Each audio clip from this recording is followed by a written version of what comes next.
Soon we will find out exactly what it means when we say debut.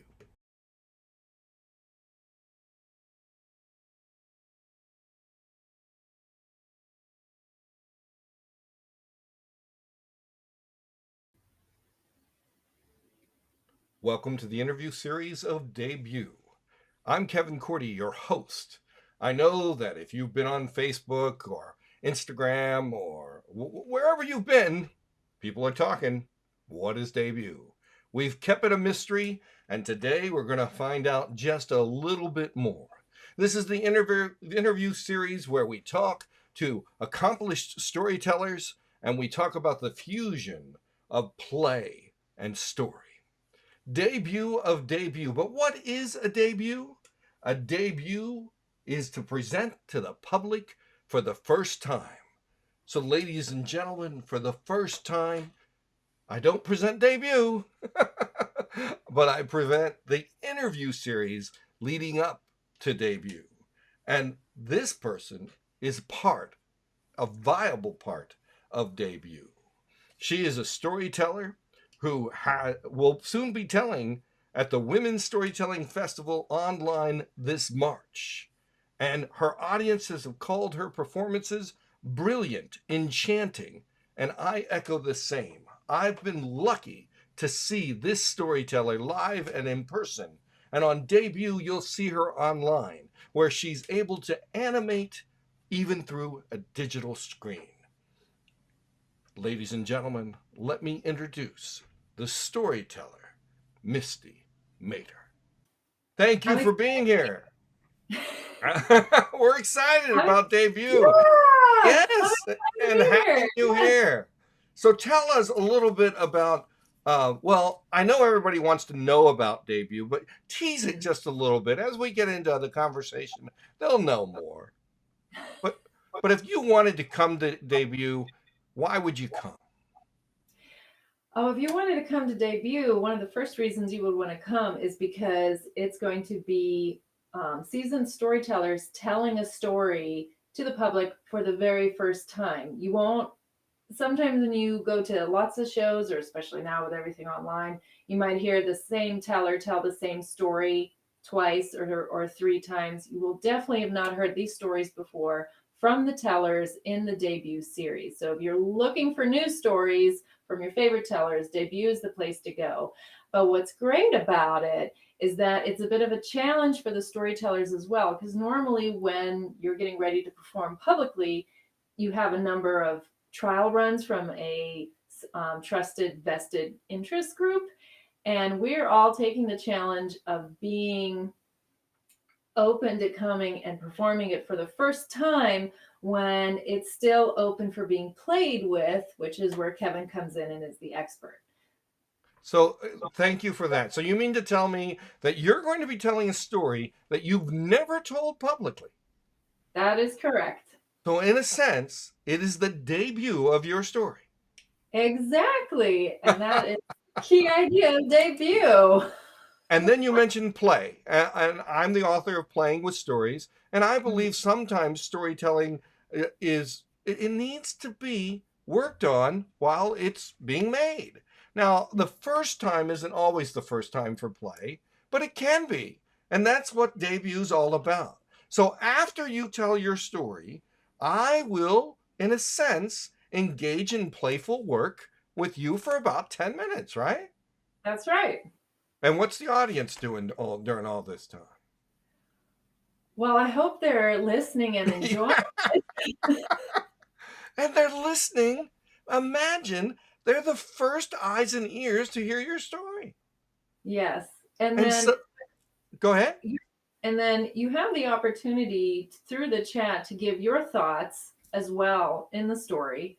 And it's something that audiences often don't get to see, which is professional storytellers working through the story. Now, don't get me wrong, the story's going to be ready for debut, but it's fun to see playing with the ideas that we'll get to do with Kevin. And who knows, maybe I'll tell it here on debut for the first time, and then a year, 2 years from now, I might tell it again somewhere else. And if you're in the audience, you say, "Oh, that was my idea. I put it in the comments, and she used it." That'll be what a rush that would. I mean, that would have been a rush for me if someone like Elizabeth Ellis did that, or Kevin with one of my suggestions. So, as And a you know, story listener, I would find it interesting. that's the whole thing, that you yourself are going to gain something by all the suggestions. And again, they're only suggestions. And even the Right. playful work that I do, Right. I'm just going to have you work in different ways with the story.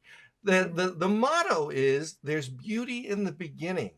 And so, in a Yes. real sense, it's a beginning for you and a Mhm. beginning for me. And as you said, we'll collectively come together and we'll work on it. So maybe we'll see it at a different time, but we'll Yeah, see it from its start. that's right. That's right. And you'll have voices to help you. Voices in the sense of chat room. And then Mhm. after everybody tells, there's 3 to 4 tellers, and this time there's 3 tellers. Mhm. And what's going to happen right at the end is we're all going to come together and talk about the process. Yes, exactly. I think this is the only one I'm aware of where you're taking performance and process and merging it together synergistically, experience for the audience. So I think that is a great, fun idea. And It's a like I said, debut, everybody Misty. who's on it will be our season. So we're gonna be working with it on our own, making sure the timing is right and working with some of the flow. But I think it's gonna be fun to see the process and see how it comes together. And then I think a lot of people they see a final performance and they get, oh, I could never do that. I'm like, well, that's because you didn't see what it took to get there. So I don't want to give the impression that we're just inviting the audience into a rehearsal room, because it's not that. It's more than that. These are stories that through our expertise and experience would be ready for performance. But this is an opportunity to see what happens when you can play with the story, work with the story, and explore other places that the story can go. I'm not sure. Are we just repeating? Am I just repeating myself No, now? no, you are actually adding new. In fact, you're speaking to the environment of play. So Mhm. Socrates said that he could tell in one day play the whole life of a person, because the real work that we do is play. And so the Yes. whole idea is that I would be a story mediator. That's what I call coaching. And we Mhm. would enter it together. And Mhm. this is unique. But here's the deal, it's not necessarily festival ready. Here we are. We've practiced it 20 times. Nor am I saying that this is the way we should do all stories. But I Mhm. want to say that when we open the world of play, then we have an invitation to take risks, to make mistakes, to have fun together. So we don't necessarily go, oh my gosh, I froze up. I don't know the next line. Because I want to send out. I've been doing storytelling for 25 years. I've been coaching everybody. My mother would say knee high to a donut. I still don't know what that means. But the whole idea is that I'd like to see us come together. I've been at guilds sometimes that the most that they say is, that was good. I liked it. Next. Mhm. You know, we need more than that. We need Yeah. to talk about the making. Now, one thing that you said is that this can be terrifying and exciting at the same time. Can, Yes. can you expand on that? Well, it's exciting because it's always exciting when you're invited to perform or you're working in front of an audience. But it can be terrifying a little bit because you're not getting we're making a personal commitment to make sure that this is the very first time we say it in front of a group, not our trial group or anything, like that. So there is a chance that you'll mess up, you'll get it wrong, and or I think the idea is that you also that you don't want to give the idea that you're just, how do I put this? You still want it to be an enjoyable experience for the audience because they're coming out of their time to come and see you. You want to make sure it's enjoyable for them, and when you bring a story that's more raw and you're showing the process with the audience, it might not be as ready as you hoped it would be, or I thought this was a great idea. Now that people hearing it, it's not such a great idea. I always feel a responsibility to the audience that they are coming to get something that they came for. They came to be entertained, they came to be inspired, they came to have a good time, they came to think, whatever the case may be. And with debut, you're taking more of a risk than you might with a regular performance venue, but that's part of the challenge. I think that's part of the fun. Right. And at the same time, you might find hidden gems. Here's what happens sometimes. I've talked to a number of people where we do more writing sometimes in formalized schooling. And so we Mhm. think that's the only way that we can play with ideas. Right. And if we talk out loud, there's a lot of research that supports talking out loud and playing out loud can move you in different directions. Sometimes, Yeah. if we do what was written in paper, we're handcuffed to it. Do you Mhm. play in your work and finding things together? Well, I do have 4 children, and So you invented play. I am surrounded by it all the time. And I think I yeah, I think taking ideas out loud, like I part of my personal process is I don't write a story down until I know it. Like I know other people, they write it out and then they learn it that way, like they're creating a script. I do it sort of in reverse. I learn a story until I can see it in my mind, and then I'm telling what I see, the pictures I see in my mind. Oh. And if you're if you're inviting the audience to be a part of it, because I really enjoy and like using interactive storytelling involving my audience. So I love this concept of debut involving the audience even further in the creative process. Then you are inviting them in to the story as well. Almost like when you're a child, you play pretend, like, oh, there's the ogre, oh, well, here's your sword, and you have to sort of improv and go with it, and it keeps your creativity flowing. um, but I don't put anything down, pretty me personally, and I know there's other storytellers that do it differently. I don't put anything down in writing until I know that I know that I know it. I'm basically creating a record, because when I've tried to write it down sooner, I get too attached to the text. Like if I hear someone tell a story or I watch something happen, I learn that story faster than if I start it by reading, because I get too attached to the script. I'm too prone to trying to memorize it. I have to really visualize it in my mind. And then when I'm telling the story, I'm basically trying to convey those same images to the audience. So, Misty, just this week, I was working with a group of people online, and I had them tell the first minute of their story, and Mm-hmm. then the next person retold exactly what they heard as if they were telling it. And they thought, wow. They learned, and I was part of it. I retold the story as well, and we learned different cadence and rhythms and the word choice. Have you ever had someone come up afterwards and just say, "Have you thought about this?" Or, "Have you experimented with this?" Or, "I would try this." Now, there's a difference between "you need to do this" than "have you thought about this?" Yeah. I don't know that I've had that happen after a performance, but I do help co-chair a local storytelling guild in Pittsburgh called Story Share, and that's something that has come up, like, oh, have you thought about this, or what if you tried that? Which is something that I've been very blessed and grateful for, the storytelling community here where I live, and it's been enjoyable with all the online stuff, meeting people that way. But yeah, I like the going back and forth, popping around ideas and the play of it. And it's great to have a community like that. And at the same time, I'm going to venture to say sometimes we spend more time on the telling. Now, after a performance, that's what you're there for. Mm-hmm. But even within circles, we don't come up and say, "Hey, can I give you a suggestion?" I mean, I just had an amazing coach, Marnie Gillard, listen to my story, who wrote Storyteller, Story Teacher. I emailed her and said, I can send you a copy, which is what I should never do, because Marnie helped teach me, and she said, "I'd rather listen." And I say that a lot too, but sometimes I freeze up. And she listened, and the first thing she said is, I love this.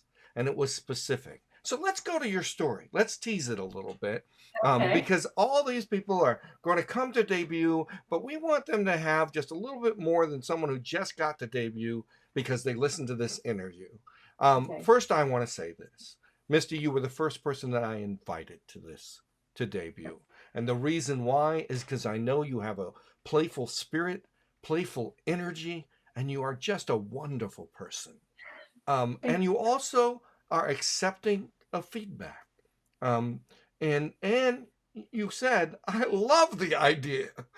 And so I also, later on, you told me your story choice, and I thought, I definitely made the right choice. So tease us a little bit about the story, but Misty, don't tell that story. So, am I allowed to say the title? Yes, you can. I want them to come and listen because they know just a little bit about it, and even the history, the background, or any snapshot you want. Well, my story, actually, it's interesting because when you approached me, I had recently saw Simon Brooks perform for the first time. And we And may see him at a time too. yeah, and he was telling this story, and he said that he had first heard it from Rachel N. Harding, who had heard it from you. Other one, oh, is that right? Yeah. Oh, And I that's was like, oh, hilarious. Kevin. And then I was reading this book by Dan Ketting called Elder Tales, and I was turning the pages, and I had recently spoken with you about this idea you have, debut, and you mentioned, oh, I love that book by Dan Ketting, and then like the next page, it was the story that Simon had just told. I'm like, oh, Kevin got it from this book that we were just talking about. So I am going to be telling a story out of that book, and it's called The Story Bag. And it's a traditional tale from Korea, and it's a favorite amongst a number of storytellers. And if you want to see my debut of The Story Bag, you're just going to have to come to debut. I love it. And what a beautiful story. Rachel's quite a teller, and I had no idea she had heard me tell. I haven't told it for a while. So I'm Yeah. just super excited to hear you tell it, and to hear the unique way that you play with that story at the beauty in the beginning. And what a Mhm. story to begin with. And for those who love story, this is, and who doesn't love story, but listen to the story. Um, and we just invite you to come to debut. Yes. When is debut? Debut is at 2 p.m. Eastern Standard Time on February 28th, a Sunday. Exactly, and you'll get. Unless we change it. We're not going to change it. Debut of Okay. debut. And at the same time, there'll be links and everything else, and everything on how to get involved. This is just the introductory video. Um, what? Well, you already said what brought you to that story. What Yeah, brought you? and Simon didn't tell that story. He told the story of, oh, I don't remember the title, the nagging housewife and the devil. Oh And wow, it was, I've told that. yeah, exactly. And then Rachel heard it, and then Simon heard it from her. And at the beginning, he told that trail, and then it was like within a week you contacted me, and I said, oh, I'm reading this book by Dan Ketting. You're like, oh, I love that book. And then we had this discussion, and I said, oh, I'll tell the story bag. And then like 2 days later, I got to the next couple pages of the book. I'm like, this is the same book. Like it's coming full circle. So it's Well, it's interesting. so funny. The nagging housewife and the devil. Um, I told it in complimentary to Doc McConnell, who told Wicked John and the Devil. And Doc's no longer with us, but we told it in parallel. And he was an amazing teller. And just look at this circle of storytelling, of the community. And this is another reason why we all got to come together and talk about the process. We need to play in the process. The story making process is just as important as the storytelling process.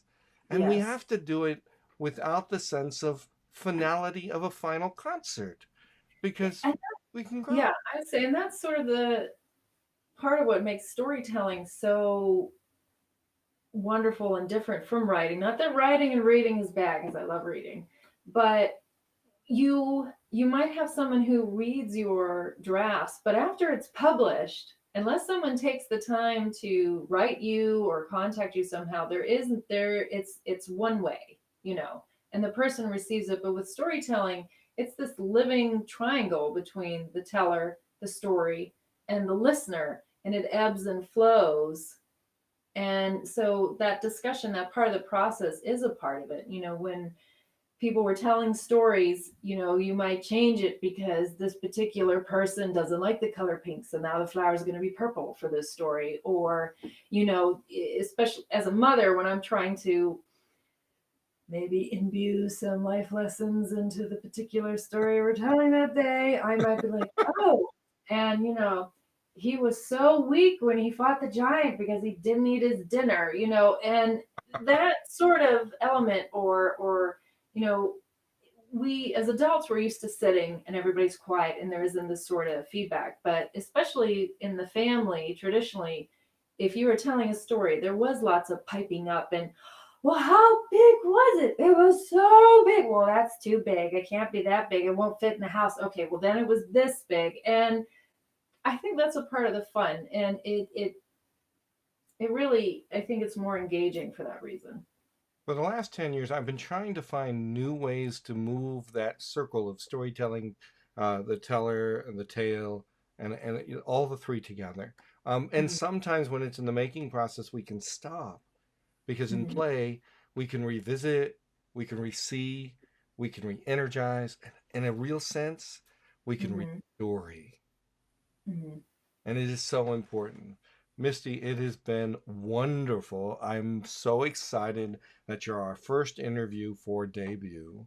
We'll let you leave us with some closing thoughts, and the floor is yours.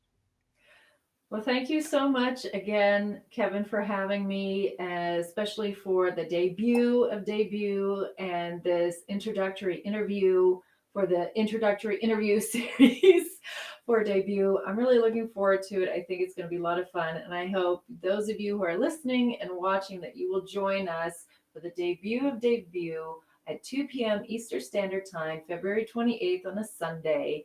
Look for Kevin or me to find out the link. A link will be up soon. Thank you so much. We're looking forward to playing with stories with you at Debut.